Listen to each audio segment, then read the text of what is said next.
durante essa facada que ele levou lá atrás, ele não usava colete, né, à prova de balas ou colete para se proteger. Hoje ele usa.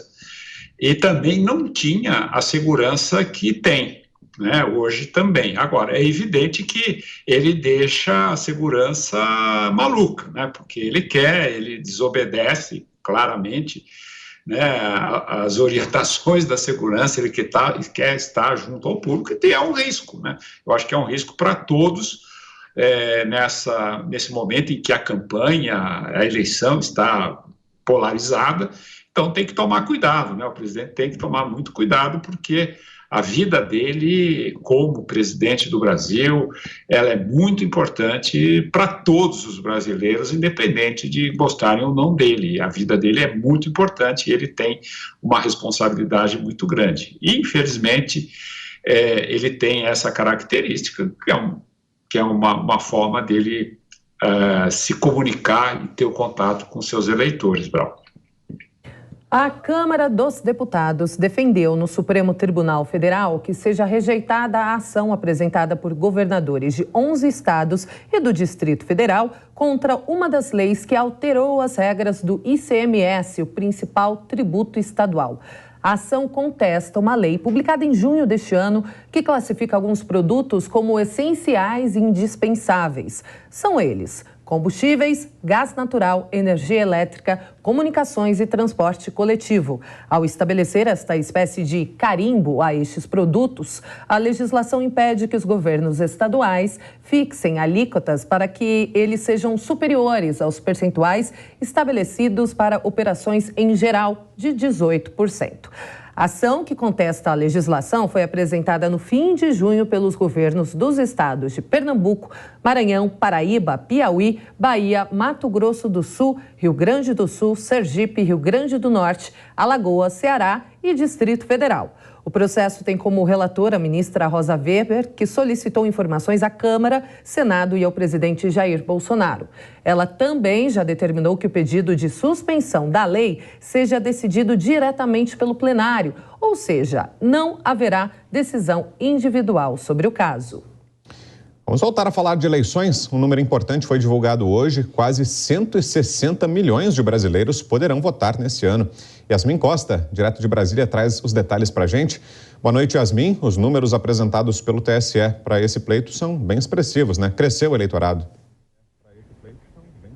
Cresceu bastante, né, Vitor? Boa noite para você, para a Kaline e a todos que nos acompanham aqui no Jornal Jovem Pan. Pois é, 156 milhões de eleitores estão aptos a votar nas eleições de outubro, primeiro turno 2 de outubro, segundo, se houver, no dia 30 de outubro. E esse número aí, como você disse, cresceu quase 7%, 6,21%. O próprio presidente do Tribunal Superior Eleitoral, o ministro Edson Fachin, comemorou esses dados que foram divulgados hoje pela Corte Eleitoral. E um detalhe: o número de eleitores é maior entre as mulheres. Nós representamos 52,65% do eleitorado brasileiro. Os homens ficam com 47,33%. Aí no estado de São Paulo, a capital paulista, o estado como um todo, segue sendo o maior colégio eleitoral do país, com 22% do total do eleitorado em todo o Brasil. Segundo uma estatística do TSE, a cada 5 eleitores, um está em São Paulo, vota em São Paulo. O número de jovens, o que cresceu também? O número de jovens entre 16 e 17 anos que vai poder votar nas eleições de outubro, isso muito por conta daquela campanha que o Tribunal Superior Eleitoral fez nas redes sociais para atrair jovens, usou a mídia social, usou artistas, e isso deu resultado. Os jovens foram tirar os seus títulos de eleitor e estão aptos a votar com 16 e 17 anos. O que cresceu também foi o nível de escolaridade, porque em 2014 e 2018, a maior parte da população brasileira dizia que tinha, a maior parte do eleitorado, melhor dizendo, dizia que tinha o ensino médio incompleto. Agora, para as eleições desse ano, as pessoas dizem que tem o ensino médio completo. Na verdade, em 2014 e 2018, corrigindo, era o ensino fundamental incompleto e agora o ensino médio completo. Esses dados mostram, segundo o ministro Luiz Edson Fachin, que segue como presidente do TSE, a pujança da eleição, do eleitorado brasileiro. Palavras dele. A gente tem um trecho de uma fala do presidente do TSE que ele comemora esses números que foram apresentados hoje pela Corte Eleitoral. Vamos acompanhar essa fala de Fachin. São mais de 156 milhões de eleitoras e eleitores que compõem no cadastro eleitoral o maior eleitorado da história brasileira. Portanto, é com esta perspectiva de organizar, de preparar e de realizar eleições que são essenciais para a democracia, que são essenciais para o Estado Democrático de Direito, que o Tribunal Superior Eleitoral torna público o resultado final da sistematização do cadastramento eleitoral no Brasil. Então, o presidente do Tribunal Superior Eleitoral, o ministro Luiz Edson Fachin. Quero saber de você, Miguel Daúde, sua análise sobre esses números todos que o TSE divulgou hoje e esse dado importante em relação ao avanço do eleitorado feminino. A Yasmin chamou a atenção para isso. As mulheres hoje, já pela primeira vez, o eleitorado feminino tem mais de 80 milhões de integrantes, são mais de 80 milhões as eleitoras brasileiras e elas já representam mais da metade do eleitorado, cerca de 52%. Na sua avaliação, Daúde, como isso altera a campanha presidencial especificamente? Lembrando que ontem o presidente Bolsonaro fez um discurso no Congresso Nacional em que fez vários acenos ao eleitorado feminino, falou sobre as chefes de família que serão beneficiadas pelo pacote de benefícios sociais que passou essa semana pelo Congresso Nacional, a PEC dos benefícios, entre outras menções. Parece uma preocupação grande dos pré-candidatos nesse momento, o aceno às mulheres eleitoras, né, Daúde? Não tenha dúvida, Brown, e a gente percebe pelas pesquisas, né, que a rejeição do presidente no voto feminino, ele é significativo, e se você tem a maioria do eleitorado feminino, você tem que reverter parte dessa rejeição deste eleitorado, né? Agora, tem uma coisa que é importante que nós atentarmos para isso, é que o número de eleitores não quer dizer o número de pessoas que vão votar, né?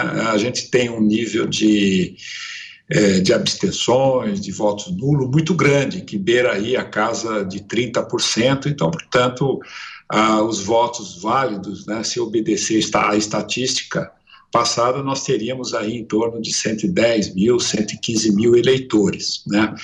Provavelmente, como essa eleição ela está muito polarizada, esse número deve diminuir, porque as pessoas vão votar. Olha, esse é o meu candidato, eu vou lá e vou votar nele.